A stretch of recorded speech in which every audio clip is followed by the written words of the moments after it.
नमस्कार मित्रों, मैं मोनिका पाल। भगवान को पाने का सबसे सरल मार्ग।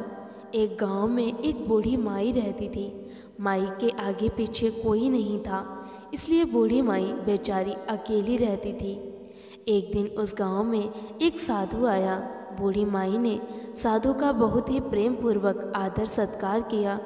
जब साधु जाने लगा तो बूढ़ी माई ने कहा, महात्मा जी, आप तो ईश्वर के परम भक्त हैं। कृपा करके मुझे ऐसा आशीर्वाद दीजिए जिससे मेरा अकेलापन दूर हो जाए।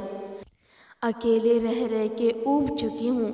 साधु ने मुस्कुराते हुए अपनी झोली में से बाल गोपाल की एक मूर्ति निकाली और बुढ़िया को देते हुए कहा, माई, ये लो आपका बालक है। इसका अपने बच्चे की तरह प्रेम पूर्वक लालन पालन करती रहना। बुढ़िया माई बड़े प्यार से ठाकुर जी का लालन पालन करने लगी। एक दिन गांव के कुछ शरारती बच्चों ने देखा कि माई मूर्ति को अपने बच्चे की तरह लाड कर रही थी। नटखट बच्चों को माई से हंसी मजाक करने की सूझी। उन्होंने माई से कहा, अरे मैया सुन, आज गांव में जंगल से एक भेड़िया घुस आया है जो छोटे बच्चों को उठाकर ले जाता है और मारकर खा जाता है। तू अपने लाल का ख्याल रखना, कहीं भेड़िया इसे उठाकर न ले जाए। बुढ़िया माई ने अपने बाल गोपाल को उसी समय कुटिया में विराजमान किया और स्वयं लाठी लेकर दरवाजे पर पहरा लगाने के लिए बैठ गई।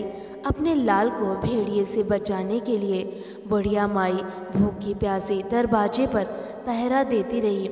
पहरा देते देते एक दिन बीता, फिर दूसरा, तीसरा, चौथा, पांचवा दिन बीत गया। बुढ़िया माई 5 दिन और 5 रात लगातार बगैर पलके झपकाए भेड़िए से अपने बाल गोपाल की रक्षा के लिए पहरा देती रही। उस भोली भाली मैया का यह भाव देखकर ठाकुर जी का हृदय प्रेम से भर गया। अब ठाकुर जी को मैया के प्रेम का प्रत्यक्ष रूप से आस्वादन करने की इच्छा हुई। भगवान बहुत ही सुंदर रूप धारण कर वस्त्रभूषणों से सुसज्जित होकर माई के पास आए। ठाकुर जी के पाँव की आहट पाकर माई डर गई कि कहीं दुष्ट भेड़िया तो नहीं आ गया मेरे लाल को उठाने। माई ने लाठी उठाई और भेड़िए को भगाने के लिए उठ खड़ी हुई। तब श्याम सुंदर ने कहा, मैया, मैं हूँ, तेरा वही बालक हूँ जिसकी तुम रक्षा करती हो। माई ने कहा, क्या, चल हट, तेरे जैसे बहुत देखे हैं, तेरे जैसे सैकड़ों अपने लाल पर न्यौछावर कर दूँ। अब ऐसे मत कहियो, चल भाग जा यहाँ से। ठाकुर जी मैया के इस भाव और एक निष्ठता को देखकर बहुत ज़्यादा प्रसन्न हो गए।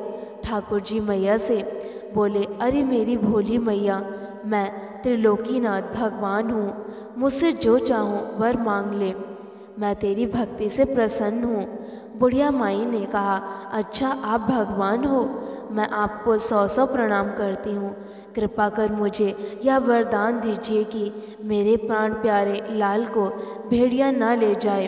अब ठाकुर जी और ज़्यादा प्रसन्न होते हुए बोले, तो चल मैया, मैं तेरे लाल को और तुझे अपने निज धाम लिए चलता हूँ, वहाँ भेड़िए का कोई भय नहीं है।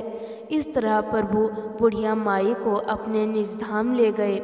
इस कहानी से शिक्षा मिलती है कि हमें अपने अंदर बैठे ईश्वरीय अंश की काम, क्रोध, लोभ, मोह और अहंकार रूपी भेड़िए से रक्षा करनी चाहिए।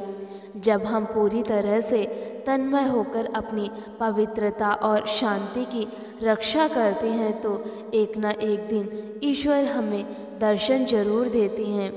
भगवान को पाने का सबसे सरल मार्ग है भगवान को प्रेम करो, निष्कर्म प्रेम, जैसे बुढ़िया माई ने किया। अगर जानकारी आप लोगों को अच्छी लगी है तो वीडियो को लाइक ज़रूर करें और इसे शेयर भी करें।